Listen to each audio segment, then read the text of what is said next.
Lors de cette émission, nous avons suivi le quotidien des agents Savastano et Lag de la police de Los Santos.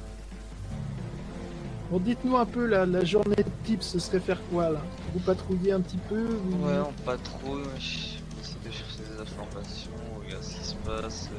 L'agent Lag s'est ensuite confié sur les méthodes d'interpellation de la police de Los Santos.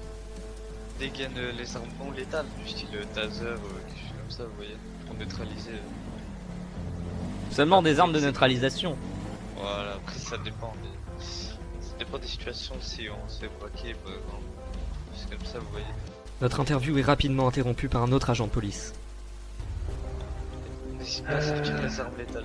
Agent Lag, Oui, on va aller faire un tour, vous savez. allez, je vous suis. Allez, on met les gyros.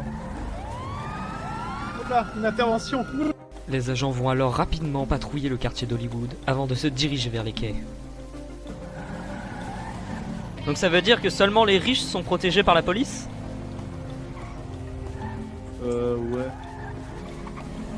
Moi, ça fait plaisir, parce que notre bureau est juste à côté, donc si vous patrouillez souvent, au moins, nous, on est tranquille. On essaie de faire au mieux. Surtout, collègues, c'est pas facile si vous êtes en manque d'effectifs. Ouais. La police arrive alors sur les lieux pour faire une terrible découverte. Prenez vos armes, s'il vous plaît, les journalistes, restez en retrait, d'accord? Très bien. On a eu un appel suspect au bâtiment. Les services de police perquisitionnent alors le bâtiment, armes au poing. Tu filmes la fumée? Je fume la fumée, je fume la fumée. Vos journalistes de Crash Investigation pénètrent alors dans le bâtiment au péril de leur vie. À l'intérieur du bâtiment, un laboratoire de méthamphétamine, visiblement abandonné. La police fouille le bâtiment, sans succès. La police repart alors bredouille avec une manœuvre des plus surprenantes. Oula! Oula, je l'ai Ah, pas. oh là! Oh, madame. Ah, ça va. Vous devriez peut-être faire les premiers soins si vous êtes habilité. Ah, ça va, vous voyez pas. Ça va, elle court la groupie là. Ouais. Dites-moi si elle avait Joseph un pose colis alors une d'argent, question qui semble vous mettre seriez mal à arrêté? l'aise les policiers. Hein, quoi? Si elle avait eu l'air d'une riche, Ouais. vous seriez arrêté pour vérifier si elle allait bien? Pas d'indifférence. Bah, voilà, Très bien. peut-être. Il est 16h30, les policiers retournent au commissariat. Joseph tente alors de se faire passer pour un mendiant pour vérifier Et là l'impartialité de la Oui, là, police. je vous aide. Là, vous venez m'aider? Oui. C'est vrai, vous m'aidez? Bah, je veux bien une petite pièce, s'il vous plaît. Une petite pièce, y a pas de- C'est un succès. Les policiers donnent alors de l'argent au mendiant qui est en réalité Joseph sous couverture. Et Ok, oui. Et avant la branlette. Ah, ça c'était un peu déplacé, capitaine. On, Sur, je on est, m'entends, je on est en train de filmer. Ah. On peut pas, en fait. Je... Il est 16h40, les policiers retournent en patrouille. Vous chassez aussi les fameux... Chauffards. comment on peut appeler ça? Les chauffards qui peuvent faire des drifts. Ouais, que c'est Et, rapide. et comment vous procédez pour arrêter un véhicule? Ben... Gyrophare, sirène, hop là, carte d'identité, permis de conduire, blablabla. Très bien. Mais s'il veut pas s'arrêter? Ben là on est obligé de... comment dire, d'utiliser la force en crevant les pneus. Ah, Vous avez des herses alors? Oui aussi, mais souvent, vous savez, on n'a pas le temps de placer les RC. Donc vous vous mettez à la fenêtre et vous tirez au pistolet comme dans des films d'action. Pas tout le temps. Pas Si tout on, le a temps, deux, ça si on a dépend. deux voitures, on en met une devant et une derrière, on essaie de le bloquer. Ouais voilà, vous voyez, en fait ça dépend de la situation. La police opère alors un contrôle de routine sur une voiture prise au hasard. Vous voyez, déplacement par la droite. Tant que la police ne l'accuse de rien, l'individu semble avouer un crime qu'il a commis, un excès de vitesse. Aujourd'hui, on a assisté à une sorte de contrôle de routine. Une personne qui n'avait plus d'essence et qui a été obligée de presser le pas, qui s'est fait Voilà, arrêter je vous ai par mis nos une forces de amende de police 600 et qui actuellement est en train de se faire Ça c'est une bonne journée, monsieur.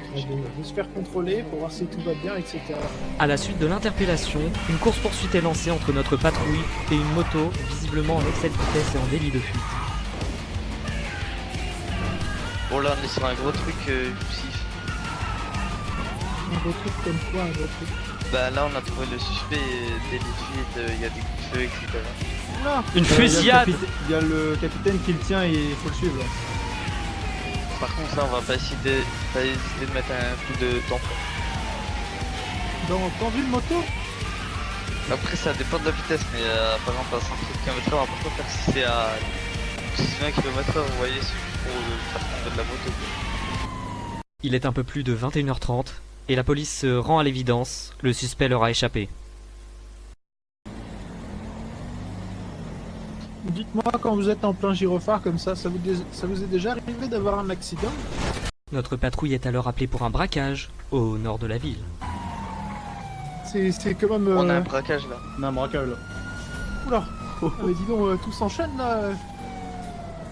Oh, vraiment pas le temps de s'arrêter.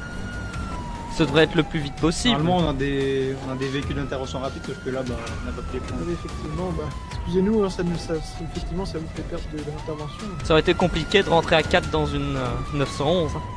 L'agent de la paix me fait alors des avances. Bah, sur les genoux, ça passe. Vu la situation extrêmement pressée et tendue de l'opération, les policiers décident de faire le plein d'essence.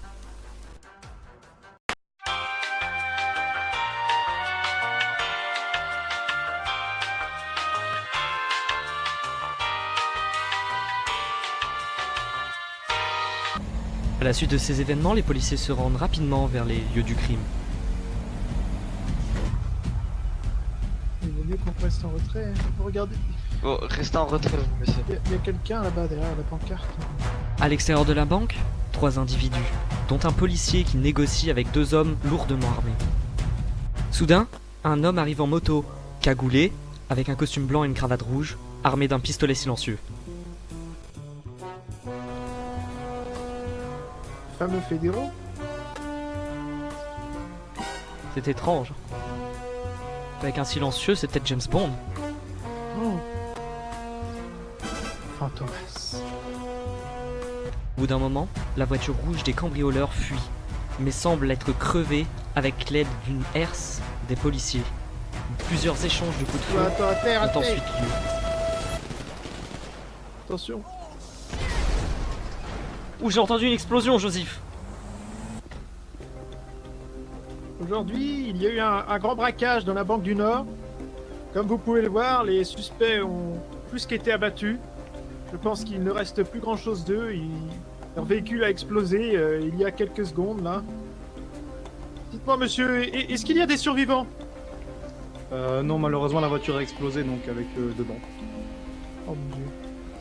Les médecins ne peuvent rien faire Qu'est-ce qui s'est Bah, passé? une Vous avez un explosion de otage? voiture. Dites-nous tout. De ce qu'on m'a dit, il n'y avait pas d'otage. Merveille, on est tombé à point nommé. Et votre ami en blanc ici, il fait partie des forces de police? C'est Fantomas? Est-ce que c'est Fantomas? Oui, c'est fortement fait. À la suite de notre interview, les rumeurs sur Fantomas sont confirmées par Fantomas lui-même.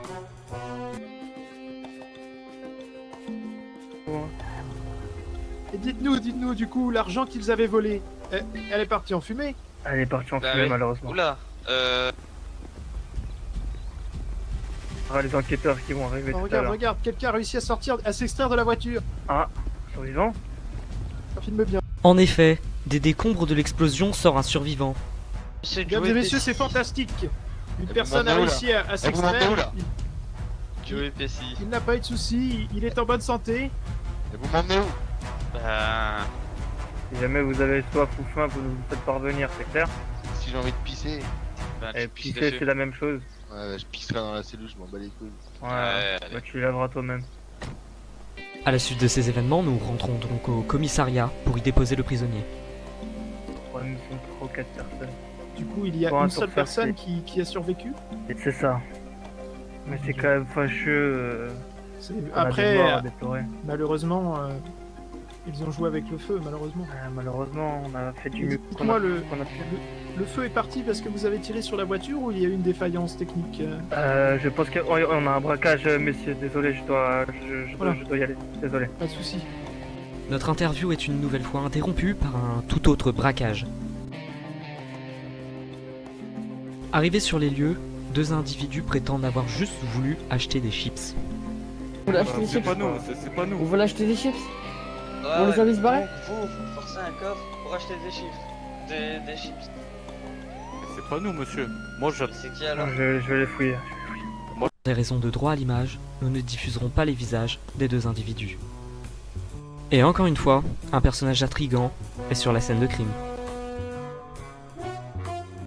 Une fois, nous nous rendons au commissariat central pour y déposer le braqueur. Et à nouveau dans les prisons, nous y croisons un individu familier. Nous voici pour Crash Investigation. Un petit reportage de 90 minutes qui s'est très mal déroulé, on va dire. Hein. Effectivement, nous avons eu quelques soucis lors d'un braquage.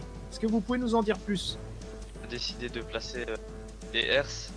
Heureusement ou malheureusement, ils ont foncé en plein dedans. On a décidé de les neutraliser car ils n'avaient pas d'otages, donc pas vraiment de risque en fait. Moi je voulais dire. Et du coup, on a décidé de et malheureusement, il y a eu une explosion. Donc Donc je pense vous que c'est avez- leur véhicule qui a eu un dysfonctionnement. Vous avez des morts à déplorer Écoutez, 2 morts, ouais, 2 carbonisés, qui a réussi à survivre. Très bien, très bien. Et donc, je n'en ai pas encore parlé, mais c'était pour le braquage d'une banque dans le Nord. Oui, Vous avez des infos plus croustillantes peut-être? Combien ils ont volé? Qu'est-ce qui est parti en fumée dans la voiture?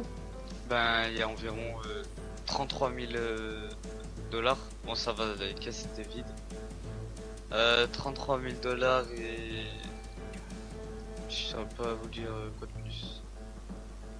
Ah ouais, donc c'est quand même un butin sacrément massif, hein, ça. Hein. C'est Même si assez c'était massif, vide. mais c'est pas le. Comment dire? Le plus massif, tout simplement. Très bien, très bien. Bah écoutez, je pense qu'on n'a pas besoin de plus d'infos aussi, peut-être. Du coup, on a, comment dire, on a vu un deuxième petit braquage d'une petite boutique de chips. À première vue, la personne aurait dérobé des chips dans l'établissement, c'est ça? Bah non, pas du tout. En fait, le propriétaire de l'épicerie m'a appelé, enfin nous a appelé du coup, car l'homme a essayé de forcer le coffre-fort. Très bien. Donc en fait, il ne voulait pas de chips, contrairement à ce que nous avons Voilà, entendu. il ne voulait vraiment pas de chips. Voilà, donc on a décidé de procéder à l'interpellation. Donc, La moto était volée, il me semble aussi. Donc voilà, Ah oui. tout s'est bien déroulé pour le braquage, pas de victimes à déplorer. Bien écoutez, je pense que nous n'avons plus qu'une chose à nous dire, monsieur Calvin. Hein. C'est... Qui est Fantomas? Qui est-il? Travaille-t-il avec les forces de police? Ah Il ah, était là bon, sur c'est- les lieux du braquage, monsieur, répondez à nos parce questions. que- Le représentant de la police n'a pas souhaité nous répondre, et une question reste toujours en suspens. Qui est donc Fantomas?